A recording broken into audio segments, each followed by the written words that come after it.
Early morning, April 12, 2015. Baltimore man Freddie Gray is arrested after a police foot pursuit. Shown here on cell phone video, Gray is in handcuffs as police escort him into the back of a police van. The answer to what kills Gray lies in what happens next. We know more details about those 3 stops that police van made. According to police, during the first stop, Gray was placed in leg irons. During the second stop, they say they stopped to, quote, deal with Gray, though we don't know exactly what that means. That part is also under investigation. During the third stop, according to the police commissioner, Gray was seen on the floor of the van requesting a medic. Police say mistakes were made. They also say that their investigation is ongoing. Can't stop, won't stop, won't stop until it comes. Cell blocks, can't stop, won't stop. Too many people have spent generations building up this city for it to be destroyed by thugs who, in a very senseless way, are trying to tear down what so many have fought for. One young man told me yesterday, he said, Cummins, this is what was upsetting me. He said, first, we don't get the kind of education we deserve, then we can't function, then we go to prison, then we have a record, and then we can't get a job. And we're stuck.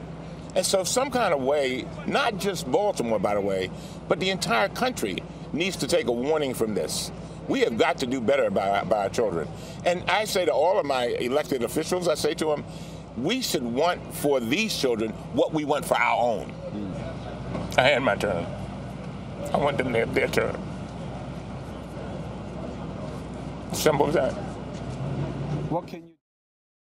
You're a city councilman. What is it? As you're watching this, tell me what this means for your city. Cease! What do you mean? Cease fire! When you're watching this go on, does it break your heart to see this happen? Oh, definitely. I mean, what it is young boys, the young folks of this community showing decades old of anger, frustration for a system has failed them. I mean, this is bigger than Freddie Gray. This is about the social economics of poor urban America.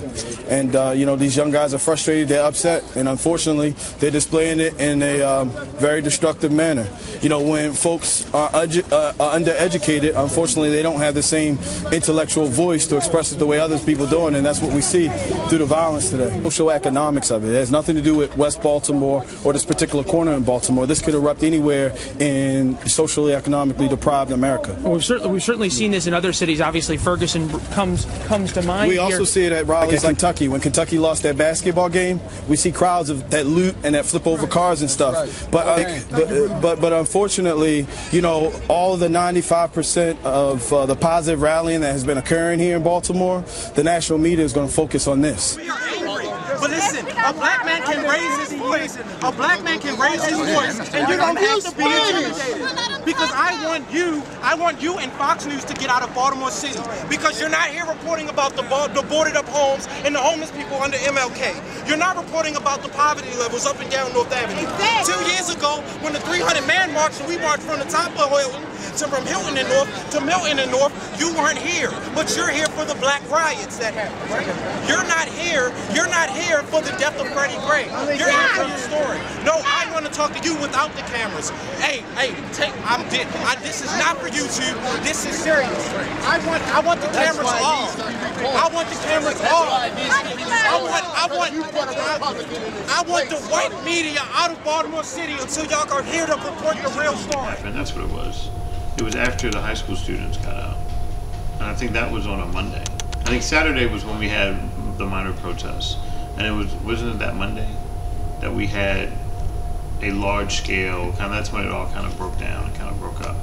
And I just remember being frustrated and depressed.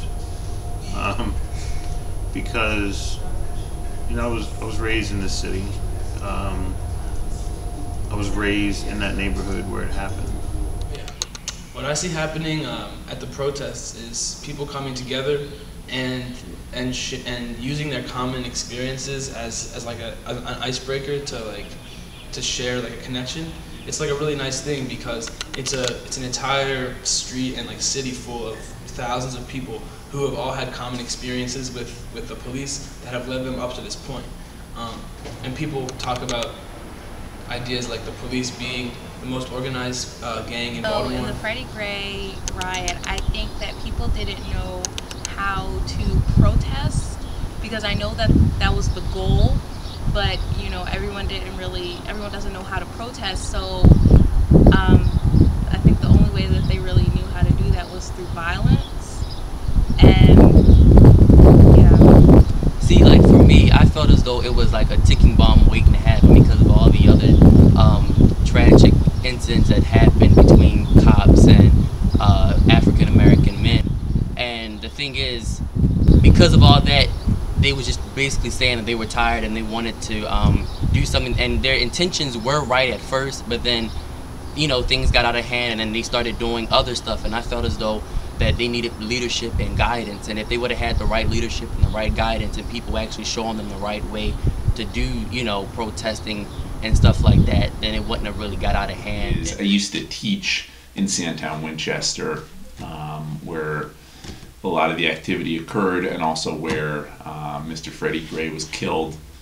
And that's a community where we've seen really enormous disinvestment over the last 40, 50 years. When I used to teach there, I was always really surprised that there were so few men that I would see walking around. I mean, most of what I saw was children and sort of middle-aged and elderly women.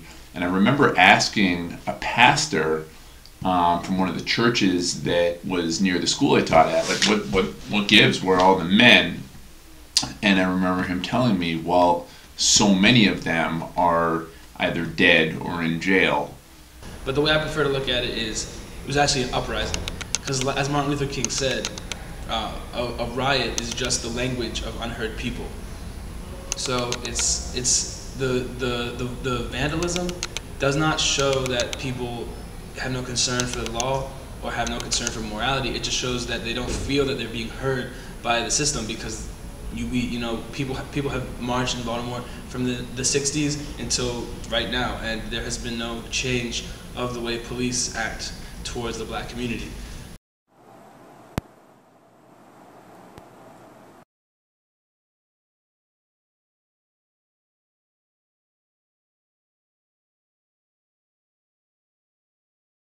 When things like what happened last night, and what happened, in Ferguson, and what happened in every other city, everywhere in the entire United States happen. And that's why we wanted to bring together a group of people across our city, across race, class, gender, and everything else, because we know that change comes when people act, and particularly when they act together. When they were breaking into malls and stuff, like that really got to me, because I'm like, y'all protesting, but what does breaking into a mall, stealing stuff, putting it in your car and going away have to do with anything? Like, what does that have to do with Freddie Gray? What does that have to do with the lives that were lost due to police violence and stuff?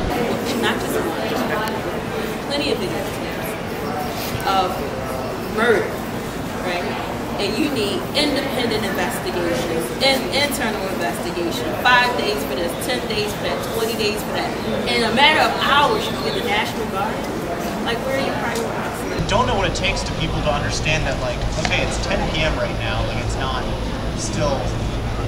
dark, but it's also like, that the people think that that's like live footage, and like that they've just been watching it over and over again, and it's just subtle ways of like brainwashing, if I'm going to be so curt, and it's conditioning through language, through media, through imagery, and through rhetoric, and it's just... And all over Facebook, there was supposed to be purging and stuff, and that has nothing to do with his death.